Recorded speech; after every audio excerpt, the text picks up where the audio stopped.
Chapter 1. The Inciting Incident. The door that opened by itself. It was the kind of English afternoon that looked prettier than it felt.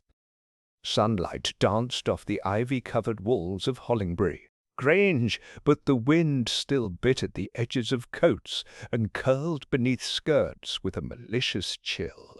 Perched on a bluff just outside the town of Eastleigh-on-Grey, the Grange had once belonged to the textile baron Gregory Hollingbury, who was said to have built it brick by brick as a monument to his fortune. Today it belonged to his reclusive granddaughter, Viola. Inside the drawing-room, the atmosphere was no warmer. The guests gathered for the weekend retreat were a curious mix of elegance and unease. A ticking silence dominated, broken only by the occasional rustle of fabric or the clink of porcelain from afternoon tea. At precisely 4:37 p.m., the door to the west corridor creaked open. No one had touched it. No one had approached it. But with the slow deliberation of something ancient and unseen, the heavy oak door swung open several inches, then stopped. A hush fell over the room. "That door was bolted," said Lady Dorothy Wexham, her sharp voice slicing through the air. She was the widow of a late MP, and possessed the sort of authoritative presence that made everyone subconsciously straighten their posture. "Viola, my dear, have you been having trouble with the old hinges again?" Viola Hollingbury, pale and eternally distracted, shook her head. "It hasn't done that before," she murmured. Not since Uncle Thomas died." That earned a few sideways glances. Sir Cedric Barnes, the retired magistrate who wore his opinions like medals on his chest, leaned forward. "Perhaps a draught. The fireplaces here are large enough to pull in a bullock if left untended." "I checked the corridor just this morning," said Dr. Edwin Larch, a soft-spoken man in wire-rimmed glasses. "No windows are open, and that particular door is always locked from the inside." The housekeeper, Mrs. Selby, entered with a tray just then, and nearly dropped it when she saw the door. "Oh, not again," she whispered. "Not again." The tray rattled on the sideboard. Viola rose from her chair, smoothing her skirt with fingers that trembled slightly.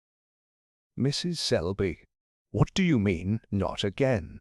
You've never said—" But before she could finish, the silence was punctured by a scream from upstairs. A real scream, raw, startled, human. Chairs were shoved back as the guests rushed toward the staircase. Sir Cedric led the charge, huffing up the stairs two at a time, followed by Dr. Larch and the young artist Lucian Frey, whose limp cane clacked loudly on the polished wood. At the top landing they found Miss Alice Derrington, Viola's childhood friend, standing outside the guest bedroom, her hands over her mouth, her face drained of all colour. "He's dead," she choked. "Viola, he's dead." The body was that of Mr. Leonard Maltravers, a solicitor from London and the late Gregory Hollingbury's former legal adviser. He lay slumped across the desk inside the guest room, a half-written letter by his hand. His teacup had toppled, its contents spilled in a dark brown pool that soaked the corner of the paper. His eyes stared blankly at the wall, a mouth agape. Lucien turned away. "Good God!" Sir Cedric examined the body, and after a few murmured words with Dr. Larch, confirmed what most already feared. Leonard Maltravers was dead. The police were called. The house was locked, and the door that had opened by itself, it was found bolted shut again from the inside.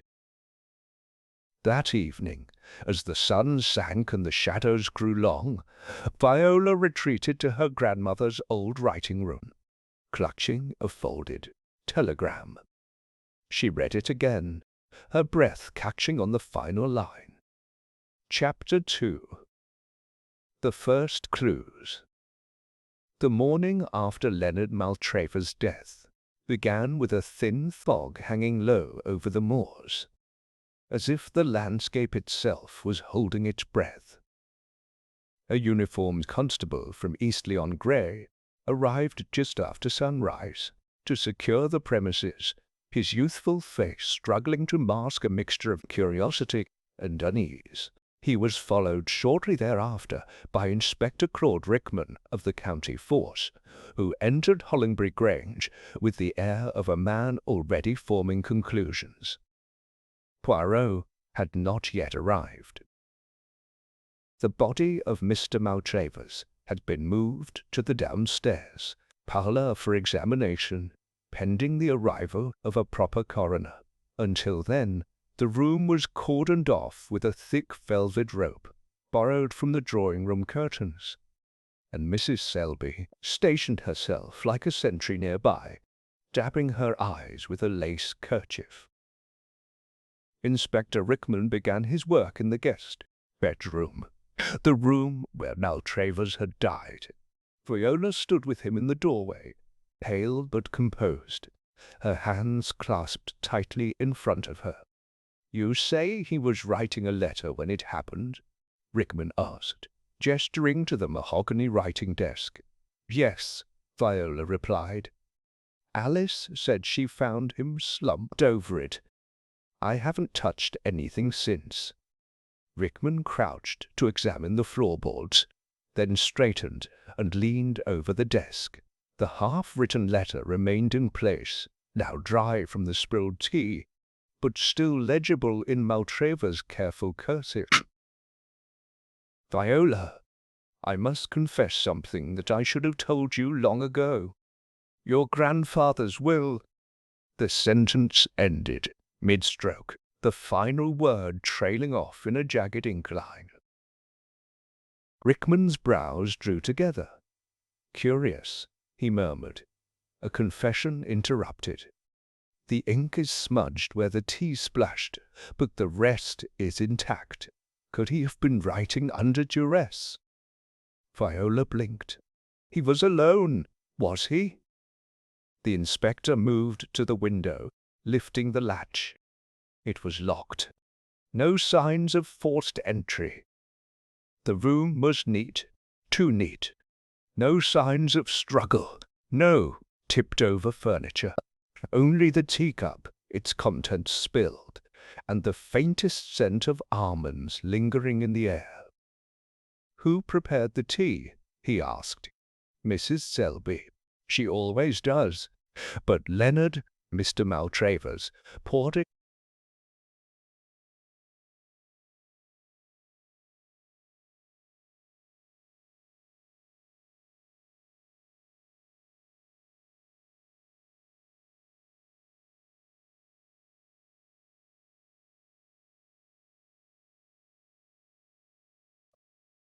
"He always does.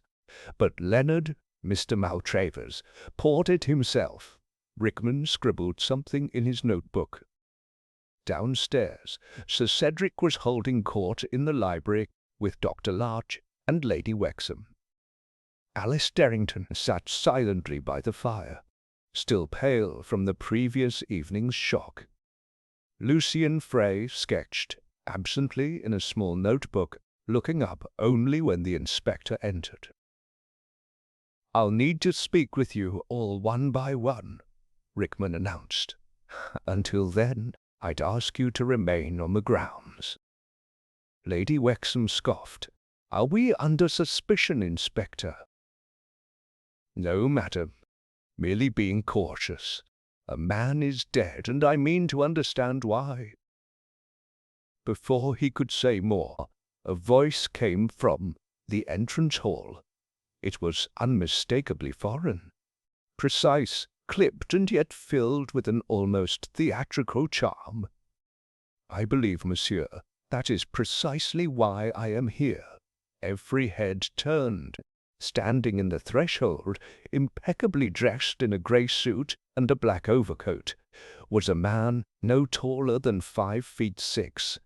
Neat moustache curled at the edges, patent leather shoes gleaming despite the muddy path outside. Hercule Poirot had arrived. Inspector Rickman raised an eyebrow. "And you are—" "Ah, but of course. I should introduce myself. I am Hercule Poirot.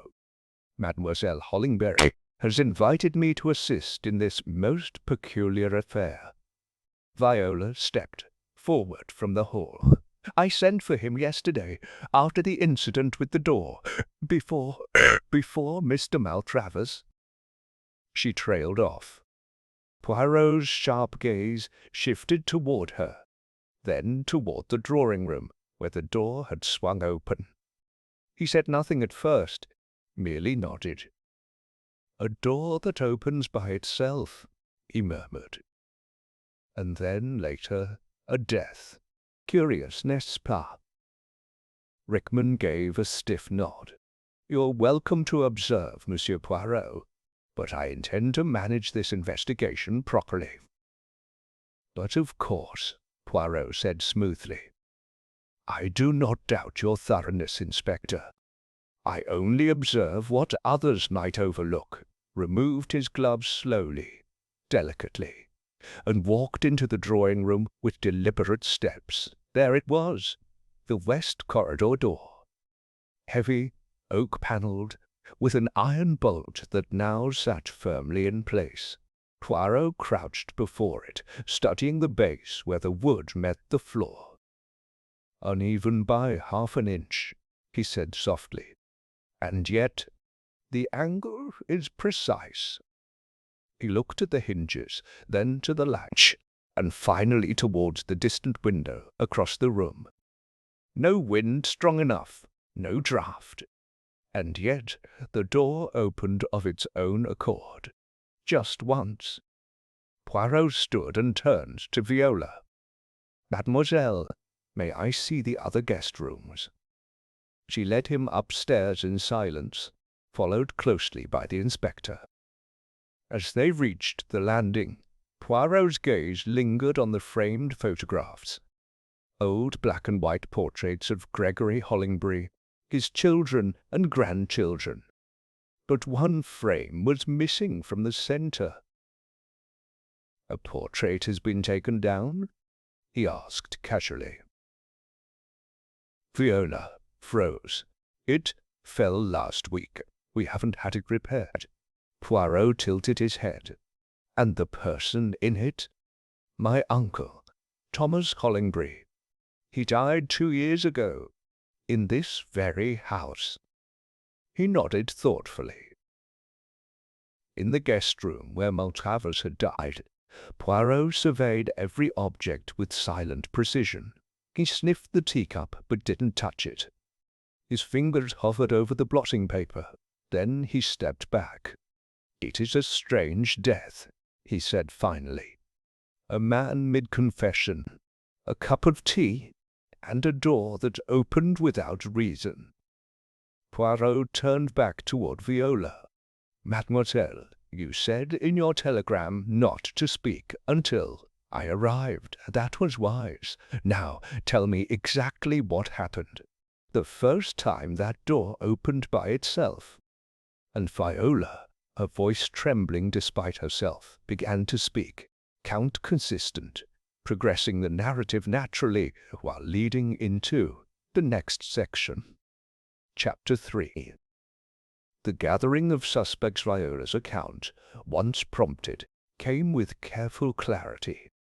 Not the dramatics of one seeking attention, but the precision of someone frightened into silence.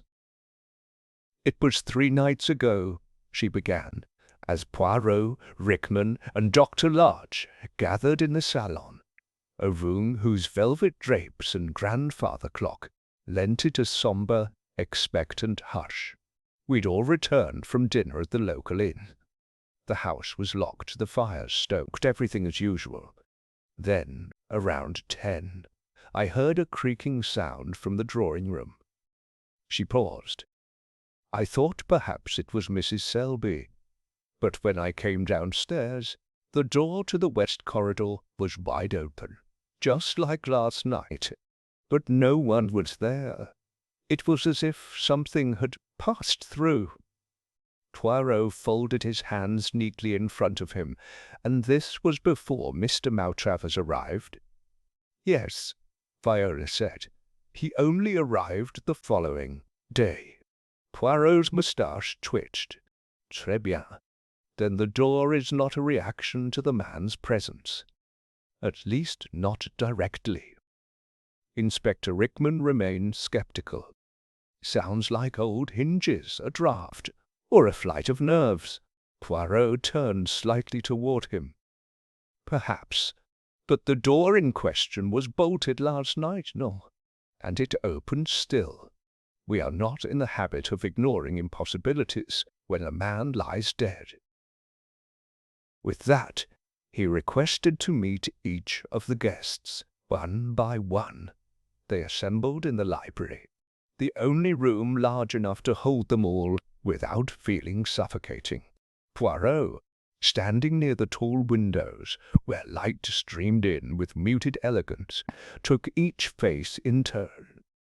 Viola Hollingbury, the heiress, early 30s, intelligent eyes, a nervous tension beneath her calm exterior. Her inheritance, as Poirot had learned, was delayed pending a legal clarification in Gregory Hollingbury's contested will. Maltravers had been its executor. Sir Cedric Barnes, the retired magistrate, tall, silver-haired, exuding control, sharp eyes, keen to judge, yet suspiciously eager to distance himself from the scene of the crime. Lady Dorothy Wexham, widow of a politician, dignified but acerbic, known to have hosted salons in London,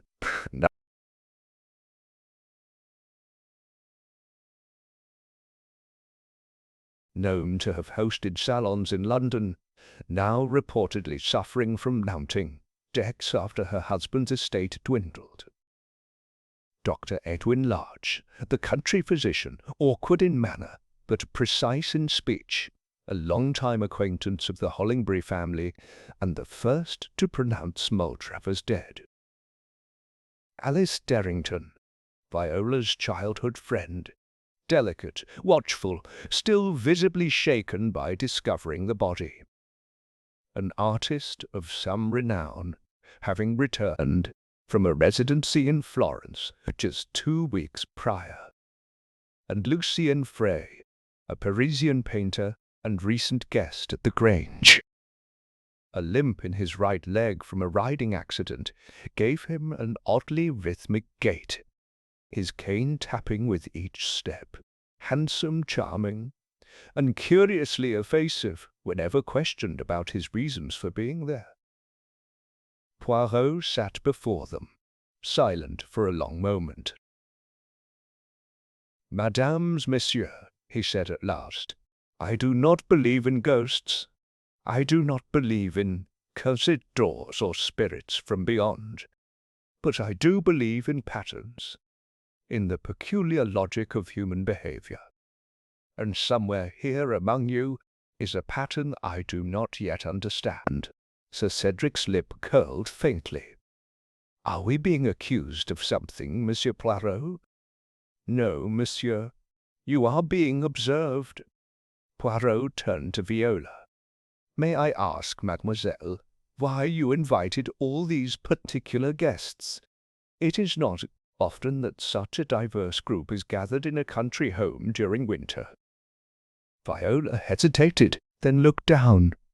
"It was my grandfather's wish. In his will, he left instructions for a gathering before the estate could be legally divided. Maltravers was to oversee it. He said certain truths would come to light only when we were all together again." "Ah." Poirot nodded slowly. And what truths have surfaced so far? None, she said, at least until now. Poirot turned his attention to Alice. You found the body, mademoiselle? She nodded. I was on my way to fetch a book from the guest room. I thought Leonard might be asleep, but the door was ajar. When I peeked in, I saw him there slumped, and I screamed. I don't remember much after that. Poirot's gaze flicked briefly to Lucien. And you, monsieur? Why are you here? A guest of Viola's? Lucien smiled, though it didn't reach his eyes. Viola and I studied together, briefly in Paris. She invited me. I hadn't seen the English countryside in years. Did you know Mr. Maltravers? Not well, Lucien replied. He seemed tense, guarded, and always writing letters. Letters? Poirot asked. To whom? Lucien shrugged. I assumed his firm. Perhaps someone in London. Poirot's attention shifted again, this time to Dr. Larch. You examined the body. Your conclusion? Dr. Larch fidgeted. Heart failure. There was no visible trauma. But there was a peculiar smell in the room. Bitter almonds. Poirot raised an eyebrow, which might suggest cyanide, no? Larch nodded. Possibly, but we'll know for certain only when the coroner's report arrives. Poirot stood. Then we must wait, but not idly. He walked to the window and looked out toward the wind-blown hedges lining the estate. In my experience, he said quietly, a man seldom dies without reason, and a door seldom opens on its own, especially not twice. The guests exchanged glances, suspicion, fear, and quiet calculation flickering behind their composed expressions. Poirot turned back to them, hands behind his back. Until the truth is revealed, I suggest you all remain within the house. Something tells me this matter is far from over. Chapter 4. Poirot arrives officially. Though Hercule Poirot had already made his presence felt the moment he crossed the threshold of Hollingbury Grange, it was on the following morning, after a sleepless night of silent observation and discreet inquiries, that he formally took command of the investigation in his own unique manner. The house was quiet at breakfast. No one spoke more than a few words. The usual morning chimes from the grandfather clock felt louder, more intrusive. Even the clink of silverware was met with flinches. A man had died within these walls, and although Inspector Rickman busied himself cataloguing the guests' statements, it was evident to all that they were waiting for someone else to take the lead. They were waiting for Poirot. At precisely 9 o'clock a.m., Poirot descended the staircase with the elegance of a man unhurried by time. Not a speck of lint on his charcoal grey suit, his pocket square folded with surgical precision. He nodded once to Viola, who waited at the foot of the stairs. "Shall we begin, mademoiselle?" She guided him back to the west corridor, where the infamous door still stood closed, bolted once again. Poirot knelt before it and examined the frame with near ritualistic care. "You say the door was open before Mr. Maltravers arrived, and again the night he died?" he asked. "Yes," Viola said. "Both times I was in the drawing-room. I saw it myself, and it was bolted from the inside." Poirot nodded. "And there are no other entrances to this corridor, only through the east wing. But that's been locked for years. It leads to the old music room and servants' quarters. We never use it." Poirot rose and examined the bolt. A strong spring, well oiled. The mechanism is old but functional.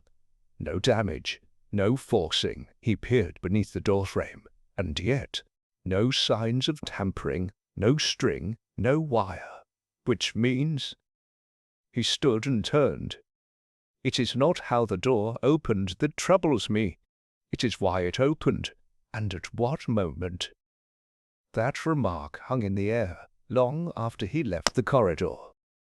By noon, Poirot had requested the full floor plan of Hollingbury Grange, which Mrs. Selby retrieved from the estate office.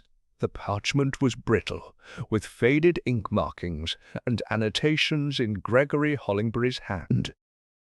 Poirot studied it for over an hour, tracing lines with a gloved finger, eyes narrowing at the overlapping corridors and hidden servants' passages.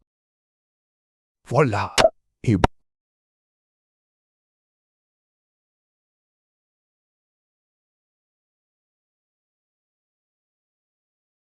"Voila!" he whispered, tapping a narrow section between the guest bedroom and the west corridor. "That will be important." Later that afternoon, he began a series of private conversations with each guest. Not interviews, as Rickman had done, but something more delicate, more theatrical. First came Lady Wexham. Poirot invited her into the rose parlour. A sun-drenched space with pale furniture and the faint scent of potpourri. It was a room built for comfort and disarmament. "Madam," he said, after offering her tea she barely sipped, "you knew Gregory Hollingbury quite well, no?" "I did," she replied, composed and crisp. "Our families ran in the same political circles, and yet you seemed surprised when his will was mentioned." Lady Wexham's gaze did not flinch. "I was surprised because I thought the matter had been settled. Gregory was an intensely private man. His death left more confusion than clarity. And now, with Leonard gone as well..." Poirot nodded slowly. "It is most inconvenient, especially for those who were depending on the resolution of the estate." Her lips thinned. "Are you suggesting I had anything to gain from his death?" "Not at all, madam.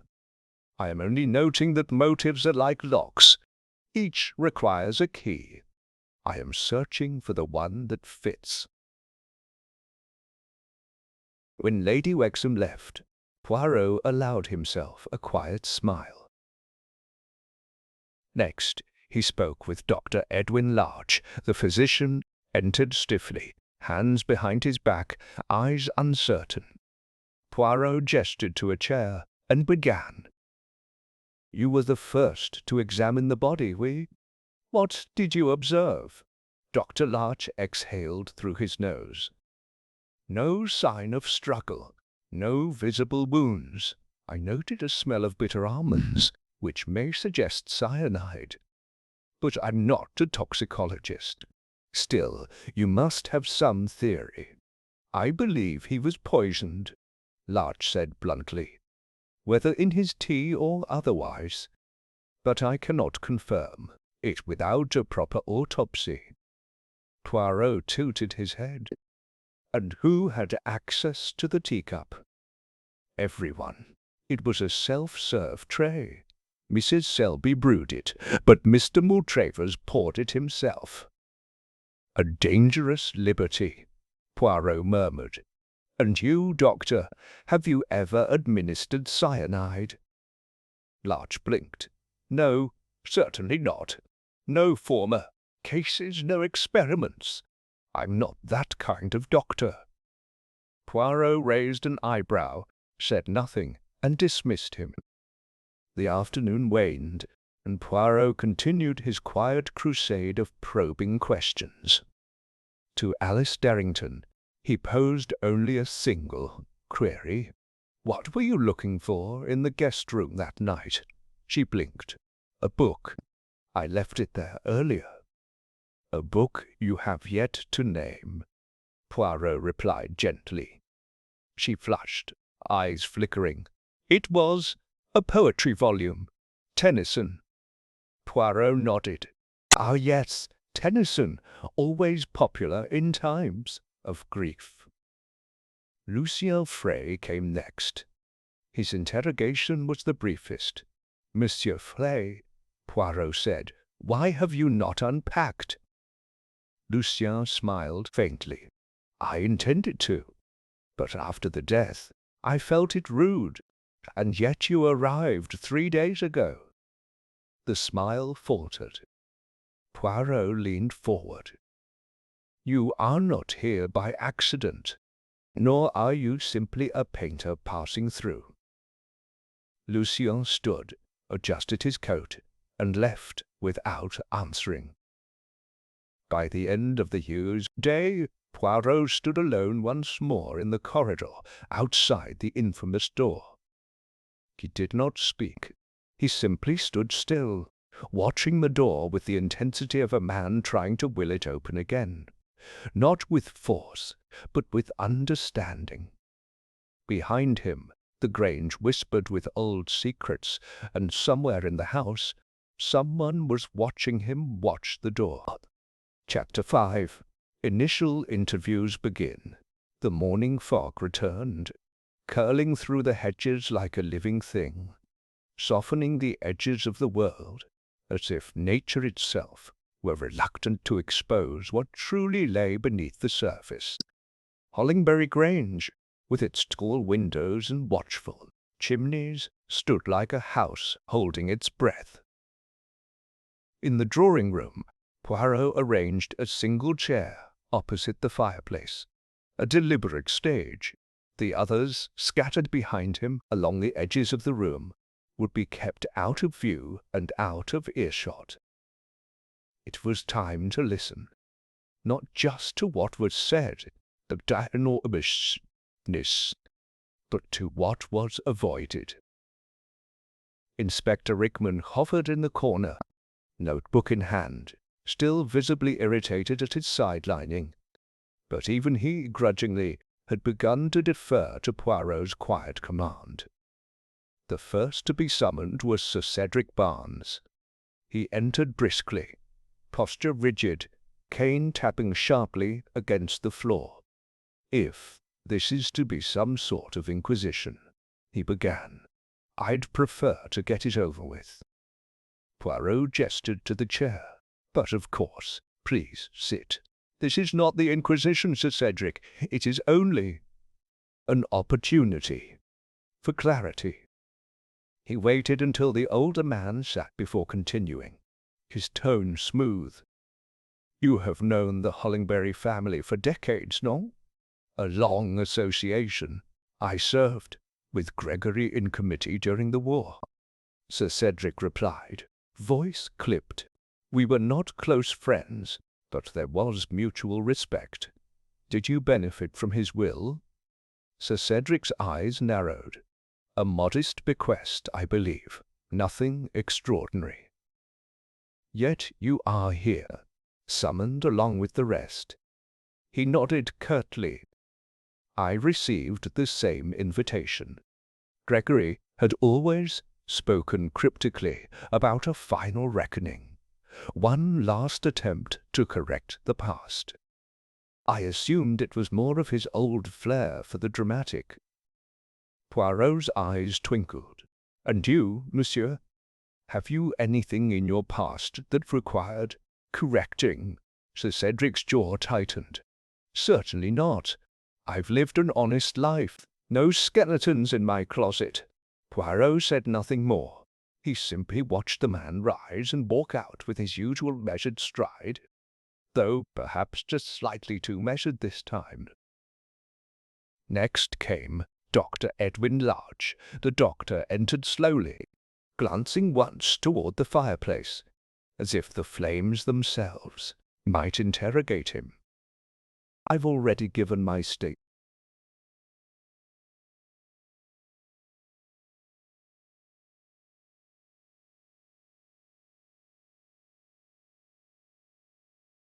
already given my statement," he murmured. "There's little else I can add." "But perhaps there is something, Doctor. Something you noticed. Something you dismissed." Dr. Larch's fingers worried the edge of his sleeve. Leonard Maltravers seemed tired, distracted. When I saw him during lunch the day before his death, he mentioned feeling unwell. Poirot leaned forward. Did he ask for medicine? No, he brushed it off. Poirot's voice softened. "Tell me, did you know him well?" "We had only met once or twice before this visit. He was not particularly social. Was there any tension between you? Professional disagreements, perhaps?" Dr. Larch hesitated. "No, but I did notice something peculiar during dinner the night before he died." Poirot's eyes gleamed. "Oui?" He kept glancing at Lady Wexham, nervously, as though expecting her to say something, or not say something. Poirot nodded slowly. "Merci, Doctor. That is most helpful." As the doctor exited, Poirot made a small note on the corner of his own notebook. A private mark, unreadable to others. The third guest was Alice Derrington. She entered as if walking into a confession, her arms folded tight across her chest, her eyes hollow from lack of sleep.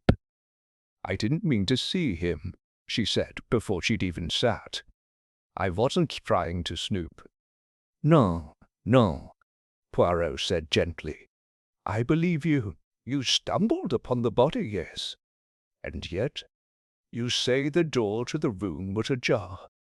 She nodded, just slightly, enough that I could see the desk. The cup was tipped, the ink was still running, and his mouth was open. Poirot's voice lowered. "Did you notice the letter?"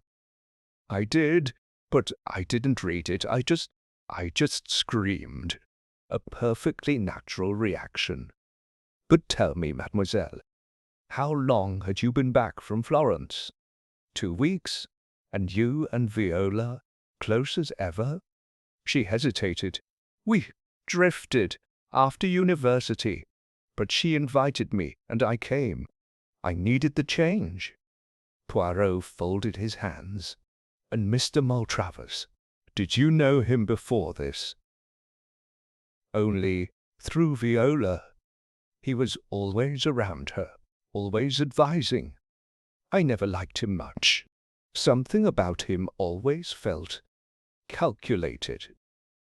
Poirot nodded. "Merci. One last question. Why did you lie about the book?" Alice stiffened. I didn't want to explain why I was going into his room. I thought people would think it suspicious. Which, I'm afraid, they now do," Poirot said kindly, but firmly. Her eyes widened, then lowered. She left without another word. The final interview of the day was Lucien Frey. He sauntered in, that lazy elegance more pronounced than usual, though Poirot noticed the tension beneath it, the too relaxed posture, the darting glance toward the fireplace. "Are very quiet, Monsieur Frey," Poirot said, "almost as though you do not wish to be noticed." Lucien chuckled. "That's an artist's curse. Always watching, never speaking. And yet, painters often see what others do not. Tell me, did you see anything unusual that night?" Lucien shifted. The door, obviously, and perhaps a shadow. A shadow? Yes, just before the scream. Something moving along the wall, toward the stairs. I thought it was my imagination." Poirot studied him. "And your luggage remains unpacked?" Lucien's smile faltered. "Yes, I may have had second thoughts about staying." "Because of the death?" Because of the house. Poirot tilted his head. What about the house unsettles you? Lucien didn't answer. He simply rose and bowed slightly before walking out. Poirot remained alone in the room, the fire crackling gently. Behind him, 4 guests, 4 tangled stories, and 1 dead man, who had nearly revealed something in writing before being silenced. But it was not just the missing words that haunted Poirot now. It was the soundlessness of that corridor, the open door, the timing, and the silence that followed. The scream, as if the house itself had paused, listening. Chapter 6. The First False Lead. The next morning broke under a heavy grey sky, the kind that threatened rain without delivering it. A sullen weight pressing on the Grange. Breakfast was a quiet affair. No one sat at the long oak table in the dining-room, without flinching at the scrape of a chair or the clatter of a spoon. Poirot entered late, as though perfectly unaware of the tension that clung to the room like damp air. He took a modest plate of toast, a single boiled egg, and his customary black coffee. He neither spoke nor invited conversation, and yet all eyes followed him. By mid-morning, Inspector Rickman barged into the salon with a note of triumph in his voice. "We've found something," he announced, waving a handkerchief sealed in a clear evidence bag. Poirot looked up mildly. "Ah, something new?" Rickman's face flushed with urgency. It was found in Lady Wexham's travel case, a bottle of potassium cyanide, half full, hidden beneath the false bottom. Gasps followed. Even Mrs. Selby, dusting nearby, dropped a vase that shattered on the floor. Lady Wexham, who had been quietly taking tea in the rose parlour, was swiftly summoned. She entered flanked by 2 constables, her chin high, lips pressed thinly together. "I assume you have an explanation, madam?" Rickman asked, voice sharpened with accusation. Her hands trembled just slightly. "It's not what it seems." "Oh," Rickman scoffed, "because it seems like you brought poison into a house where a man was recently found dead with symptoms of cyanide ingestion." Lady Wexham turned her eyes to Poirot instead, as though the true authority rested with him. "Say something," she demanded. "You must see that this is nonsense." Poirot, impeccably calm, approached her with a slight incline of his head. "Madame, if it is nonsense, then the explanation should be simple. What use have you for potassium cyanide?" She hesitated. "Then, I use it in my jewelry care kit."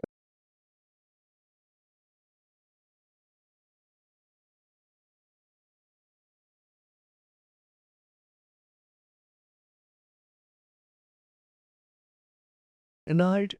She hesitated. "Then, I use it in my jewelry care kit. I restore old brooches, Victorian pieces. Cyanide, when diluted and handled properly, can be used to remove tarnish from certain antique metals. I've done it for years," Rickman scoffed. "A dangerous substance to carry around with your pearls and gloves, don't you think, Sherlock?"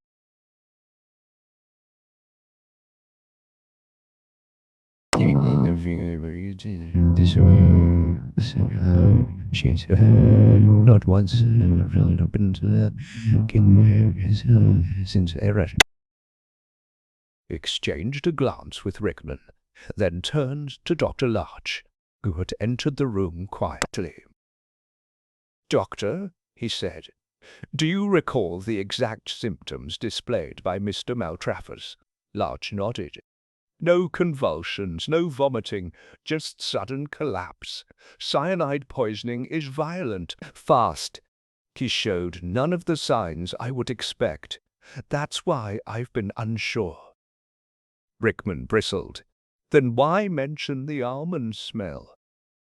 "I noted it," Larch said calmly.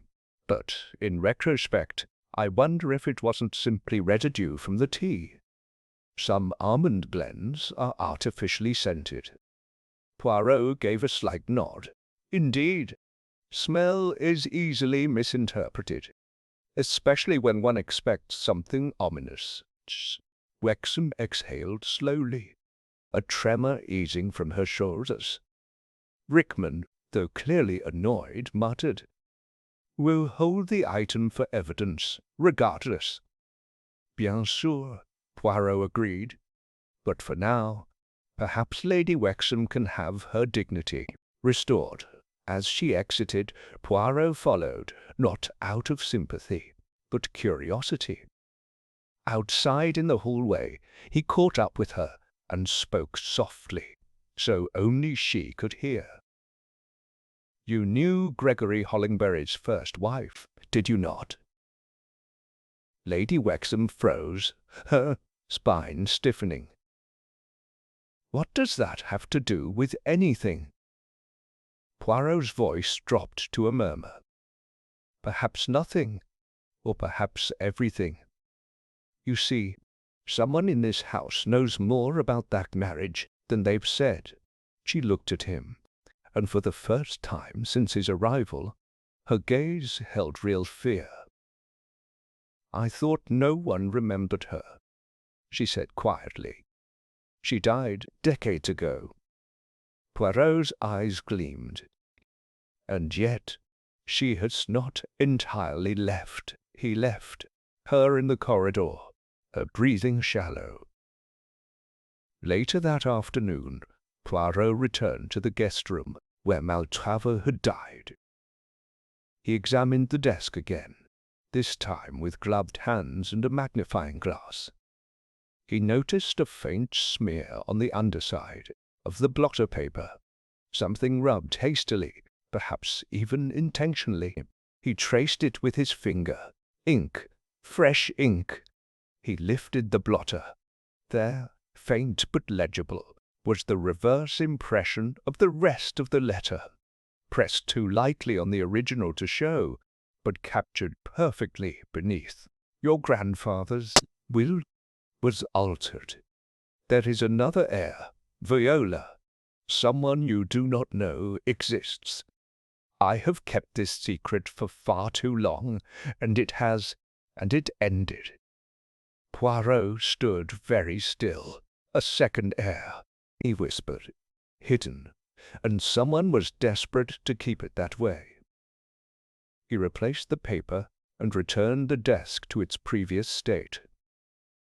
That evening, Poirot dined alone in the study. While the rest of the house speculated about Lady Wexam's near arrest, he sat in silence, sipping wine, staring into the fire. Inspector Rickman entered with a file. Forensics report. No cyanide in Maltravers' system. Poirot didn't look surprised. "No, of course not." Rickman sighed.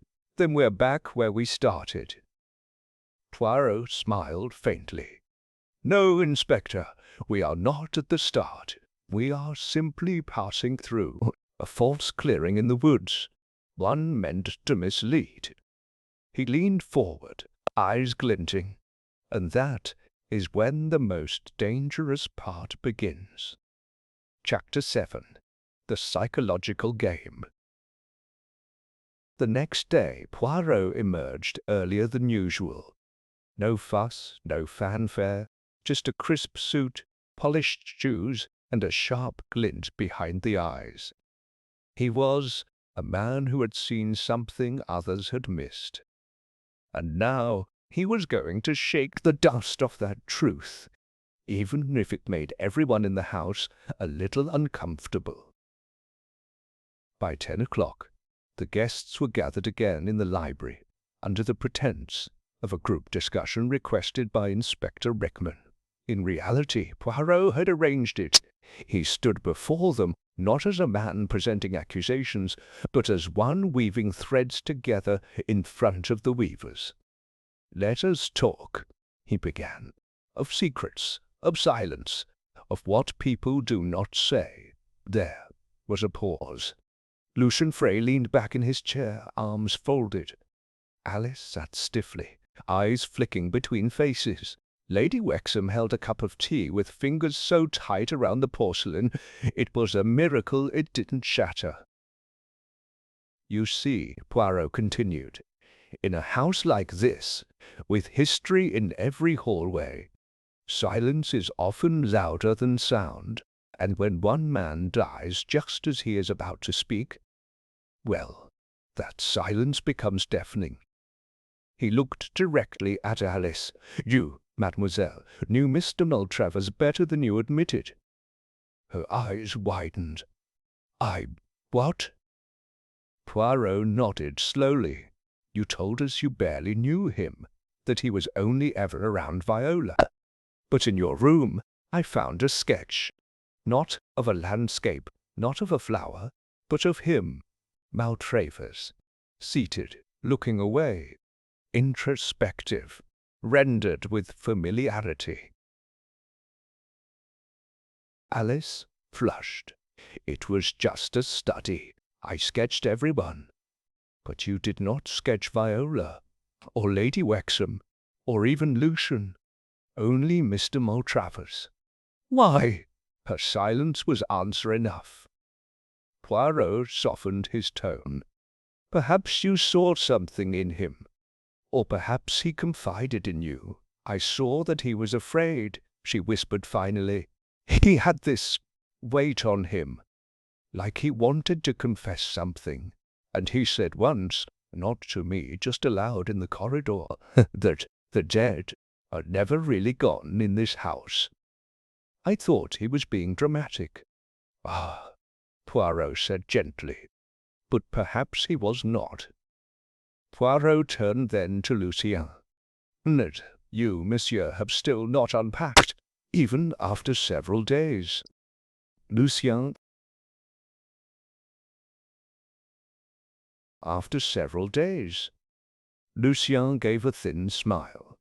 "I told you, I've been uneasy since I arrived." "Yes," Poirot said, "but not because of the death, because of the inheritance." Lucien blinked. "What do you mean?"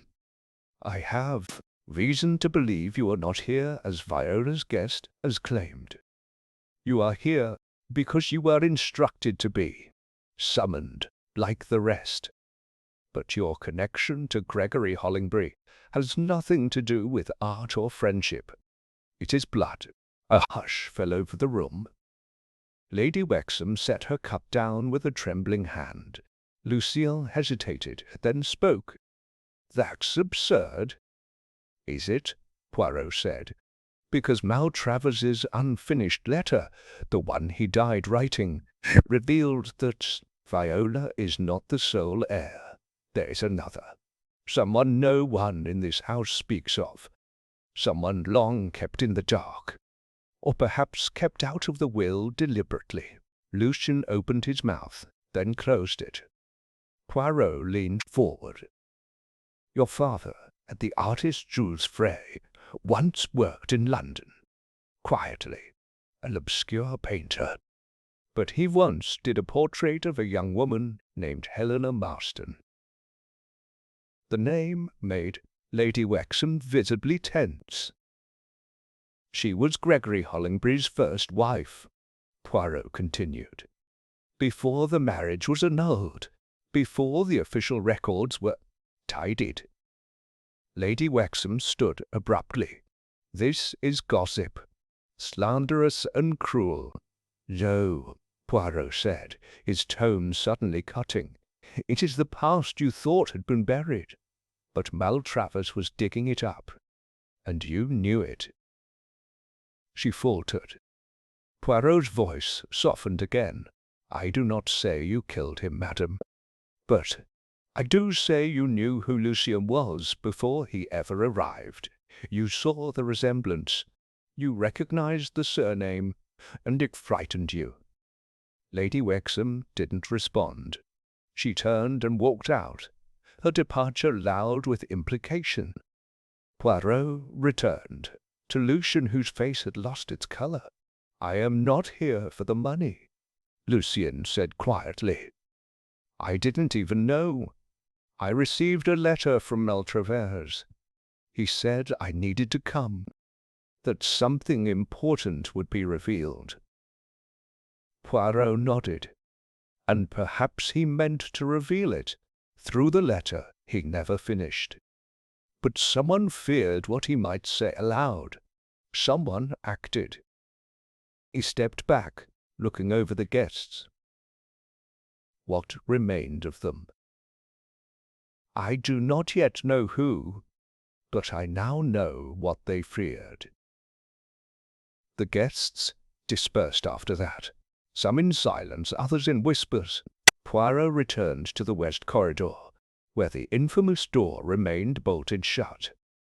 He stared at it. "It is not the door that is haunted," he said aloud. "It is the house itself, not by ghost, but by truths no one dared open." He placed a hand on the bolt, and just for a second, just in that flicker of silence, the door twitched, not opened, not forced, but something behind it stirred, a shift in air, a subtle groan of wood. Poirot did not flinch. He stepped back. "Not yet," he whispered, "but soon." Chapter 8. A Secondary Mystery. The following day dawned with a stillness so complete it was almost accusatory, as though the house itself was aware that something remained concealed within its walls, and had now resolved to hold its breath until it was dragged to light. Hollingbury Grange, usually full of old charm and antique grandeur, had begun to feel increasingly claustrophobic.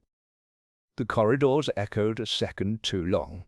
The creaks in the floorboards had taken on new, suspicious meanings. Conversations happened in hushed tones behind closed doors. Suspicion had seeped into the very wallpaper. Poirot, however, was calm as ever. He walked the perimeter of the house shortly after breakfast, noting the details that others might miss. A stone out of place on the garden path, a misplaced flower pot beneath the study window, the faintest scratch on the sill, as if someone had lifted it recently. By late morning, the calm shattered. A scream rang out again, sharp, sudden, slicing through the silence like a razor.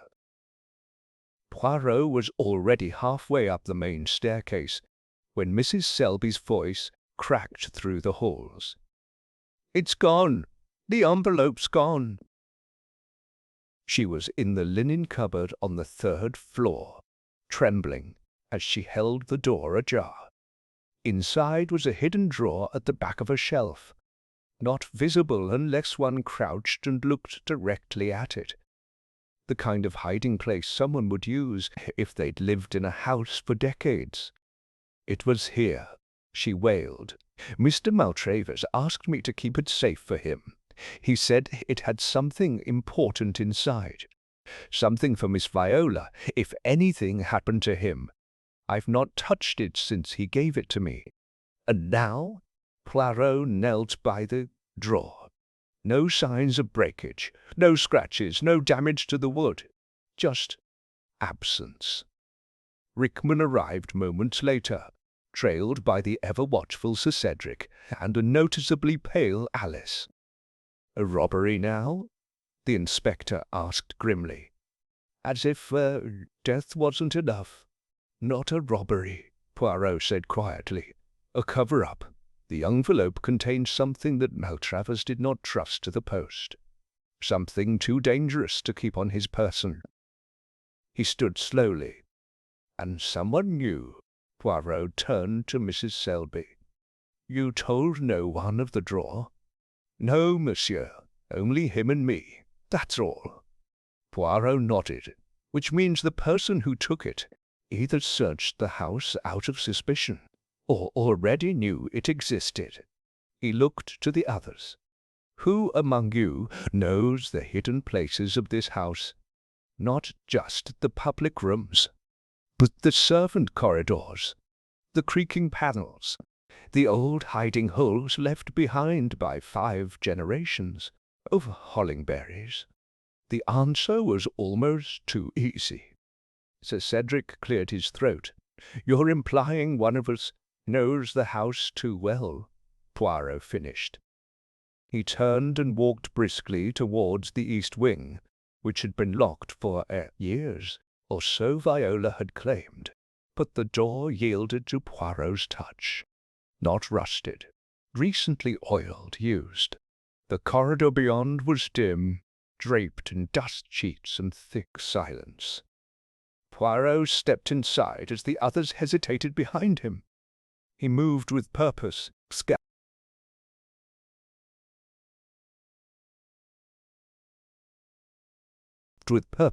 scanning the walls until he reached the old music room, untouched since the 1930s, except the piano lid was raised. Poirot approached, lifting it gently. Inside, tucked beneath the strings, was a folded piece of paper. He removed it carefully and read its contents. It was a letter, short, unfinished. "To whom it may concern, I was never meant to know, but I found it. The second will, the one naming Lucien. Gregory feared scandal, but justice is justice. If anything happens to me, I beg you," it ended there. "No signature." Poirot folded it slowly. "Someone has been hiding more than papers. They've been hiding truths," murmured. The door creaked behind him. Viola stepped in, eyes wide. "You found something," she said softly. Poirot turned. A letter Multiverse never had time to send. He had discovered the second will, the one that made Lucien heir to part, perhaps all, of the estate. Viola staggered back a step. "That can't be." Poirot walked past her, back into the corridor. "But it is. And now the original will is missing, the envelope destroyed, and the one man who knew the full truth is dead." They returned to the main hall, where the others had reconvened, drawn by the noise. Poirot addressed them without elevation in voice, but with complete authority. "There is no longer any doubt. Someone in this house knew of the second heir, and someone has been working very hard to erase the evidence of that fact."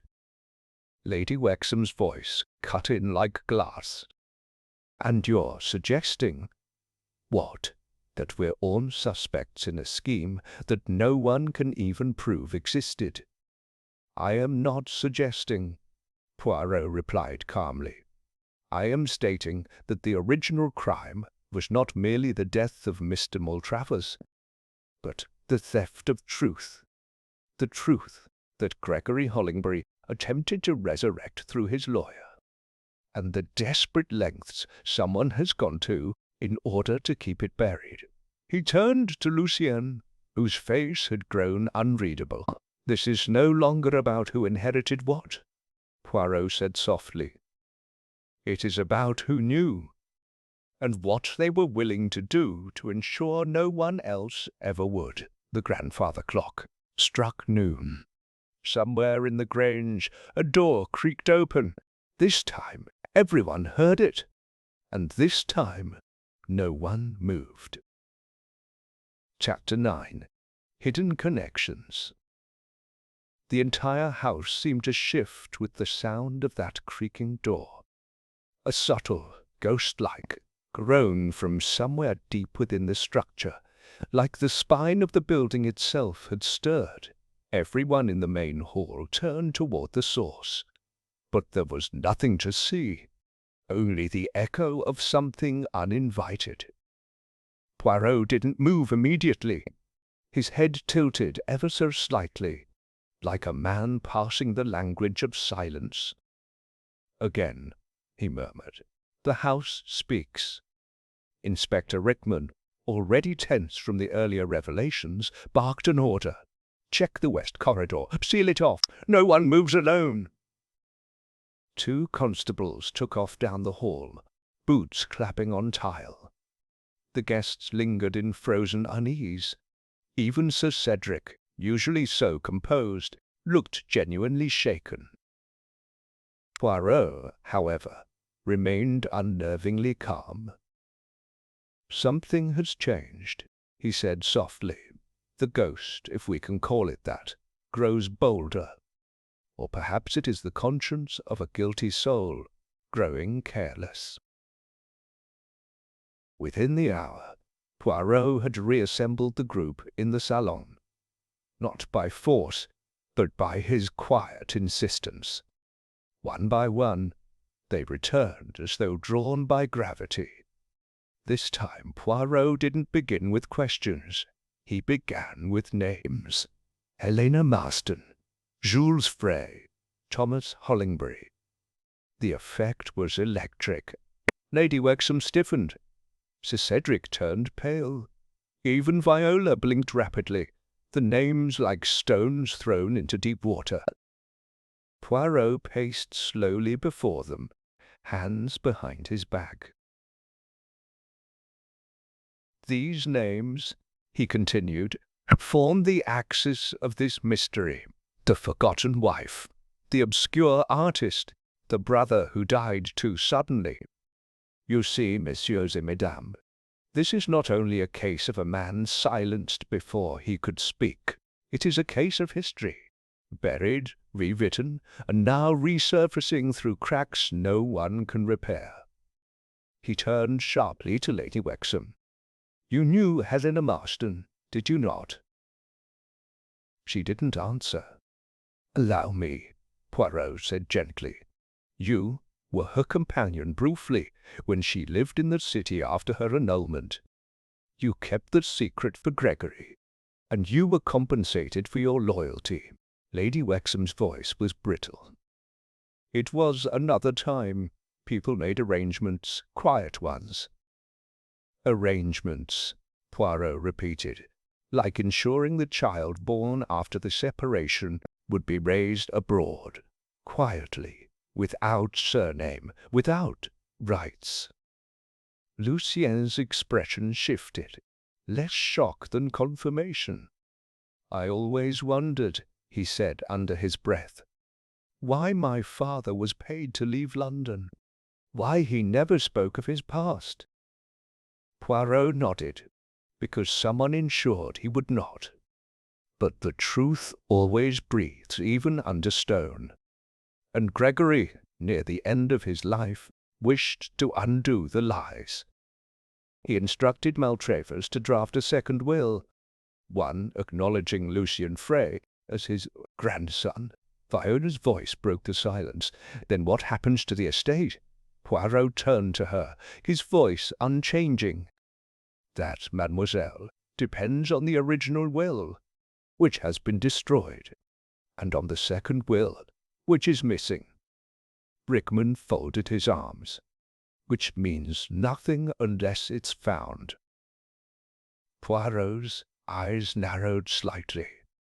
"Unless someone here has already read it, and acted to prevent its use."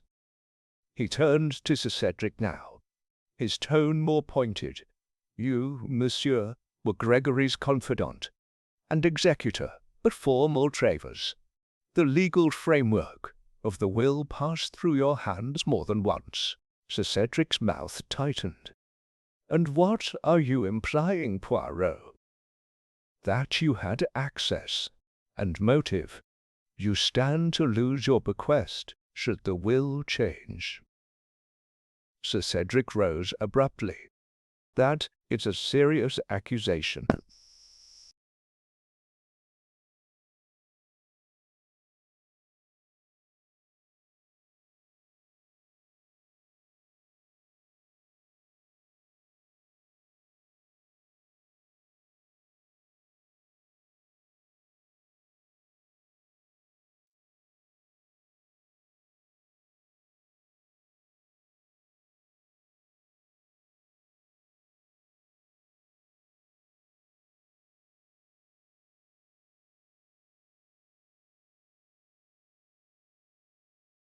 Sir Cedric rose abruptly.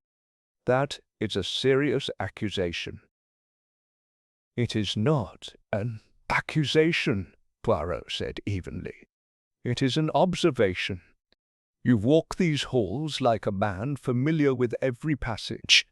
You know the east wing, the old keys, the hidden drawers, and yet you claimed no knowledge of the drawer where the envelope was kept." Brickman stepped forward. "You'll need to answer to that, Sir Cedric." The older man glared at them both, then turned to Viola. "Your grandfather trusted me far more than he trusted these interlopers." Viola's voice, though quiet, was steady, and if that trust was misplaced— Poirot raised a hand, stilling the room again. "We are not yet at the end," he said, "but we are close, because now we know the relationships, the buried history, the motives that bind each of you together." He turned to Dr. Larch, who had remained mostly silent. "And you, Doctor, the death of Thomas Hollingbury. You signed the certificate." Larch blinked. "Yes, of course. I was called in. He died in his sleep. Heart failure." "Yet Thomas was in perfect health, no?" The doctor hesitated. "As far as I knew." Poirot moved closer. "And there was no autopsy. Why?" "Because the family didn't request one." Poirot's voice dropped. "Or because you were pressured not to." A long silence followed. The doctor finally said, "He had secrets, Thomas. Things I overheard between him and Gregory about the first marriage, the inheritance. He wanted to go public. And then he died." Poirot finished. Dr. Larch didn't speak again. The web was tightening. Poirot could feel it. Someone, perhaps more than one, had killed to maintain the illusion, to protect what they believed was theirs. He turned back to the window. Outside, the rain had begun at last. Slow, steady, inevitable. "When truth is buried," he said softly, "it does not rot. It grows roots, and the deeper it's buried, the stronger it returns." The fire crackled. Behind him now, he said, "It is only a matter of watching who tries to dig deeper and who tries to run." Chapter 10. Poirot's Secret Clue. That evening, while the rest of the household drifted like shadows through the drawing-room and halls, Poirot sat alone at Gregory Hollingbury's old writing desk, the one that hadn't been touched since the patriarch's death. The desk was massive, Baroque in style, with hidden compartments rumoured among servants but never confirmed. He didn't rummage or pry like a man seeking gold. Instead,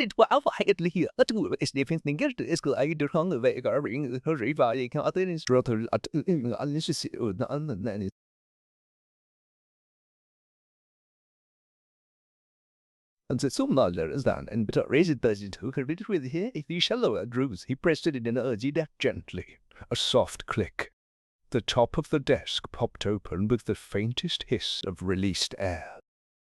Inside, a hollow compartment designed in burgundy velvet, and resting within, a single object, one that would have been overlooked by anyone in a hurry. A silver key, small, tarnished, with a faded crest engraved on its bow. H.G.H. Hollingbury, Gregory House. Poirot turned it over in his hand, and then smiled, not with triumph, but with the quiet satisfaction of a man whose theory had just found its first piece of proof. He did not call for anyone. Not yet. Instead, he slipped the key into his waistcoat pocket and returned to the hearth. There, He stood in the flickering light, staring into the flames as if waiting for the house to confess. The next morning was cold, unusually so. The fireplaces across the grange were stoked, but the chill lingered like an unseen guest. Poirot rose early for going breakfast. He went straight to the west corridor, the place where the door had opened by itself, and where no one had dared linger too long since. The corridor remained bolted, but now Poirot had the key. He crouched low and examined the baseboard near the floor, where the wood was darker than the rest. A subtle water stain, perhaps. But no. The grain was worn, as if brushed frequently, cleaned too often. He inserted the key into a nearly invisible panel beside the door frame. Not the bolt, but a recess hidden behind moulding that no one would think to search. Click. A hidden door inside the wall released.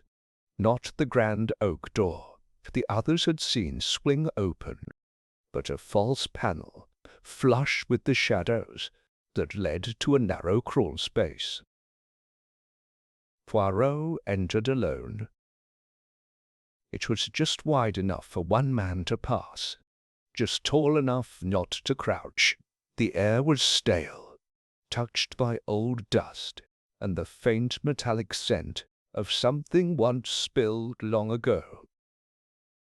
He emerged 10 meters later, behind a mirrored panel in the guest bedroom where Maltravers had died. And now he understood. The killer had not entered through the front door.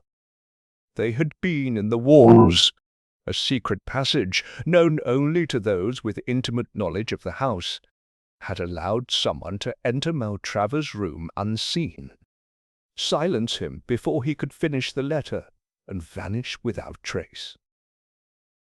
Poirot returned the way he came, the key still warm in his palm. As he stepped back into the west corridor, he found someone waiting for him. Viola. She stood in her dressing gown, eyes wide.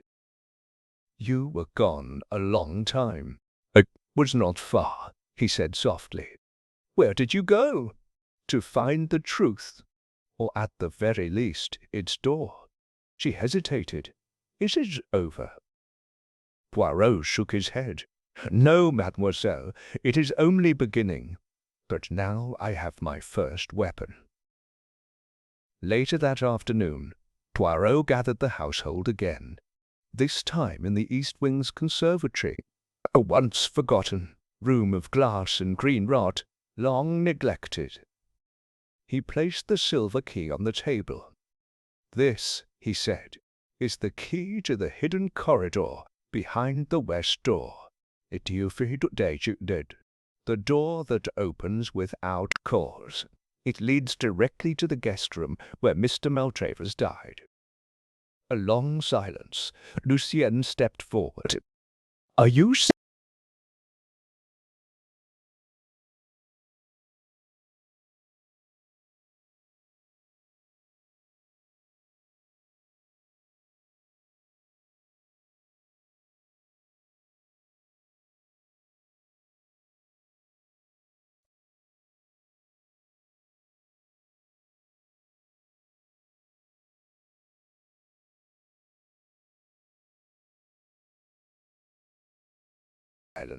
Lucienne stepped forward. "Are you saying someone killed him through a secret passage?" "Oui. Not through the door. Through the walls." Sir Cedric shook his head. "That's preposterous. Only Gregory ever knew those tunnels." Poirot's eyes flicked to him. "Precisely. Gregory, and those he trusted. Those who lived here before you, Sir Cedric, or remained longer than they were welcome." Poirot turned slowly to the others. "One among you used this key, and not just recently. I believe this passage was also used 2 years ago, the night Thomas Hollingbury died. The symptoms were consistent with poisoning, yes. But the timeline? Curious. He was alone in his locked room. The same locked room, in fact, where Mr. Maltravers was found. Gasps. Alice stepped back. You mean Thomas was murdered? Poirot nodded solemnly. I believe so. And I believe the same person who killed him also silenced Mr. Maltravers, because both men knew the truth.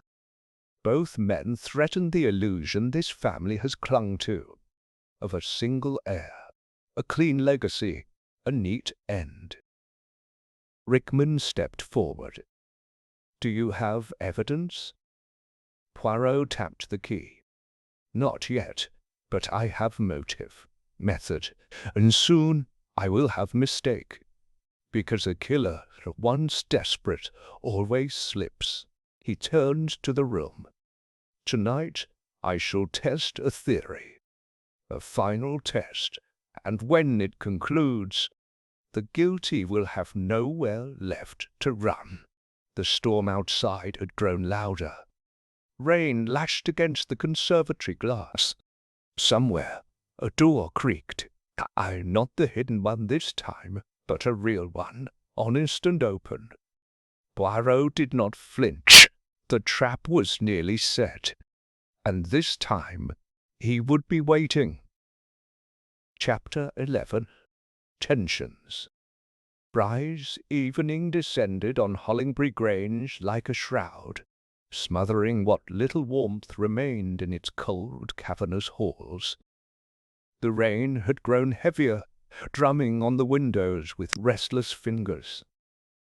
Thunder muttered in the distance, not yet near, but near enough to make itself known.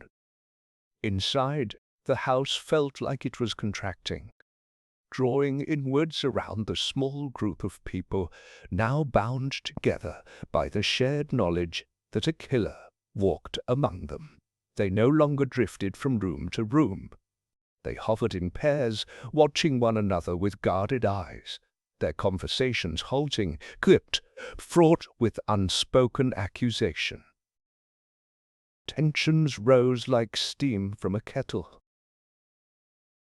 Sir Cedric barked at a constable when asked not to wander alone. I've lived through 2 wars. I won't be ordered about in a country house. Lady Wexham sat motionless in the drawing-room for nearly an hour, her untouched sherry reflecting candlelight, her gaze fixed on the piano. She said nothing, but her silence had a weight to it, something dense and waiting. Alice and Viola had retreated to the study, whispering in corners.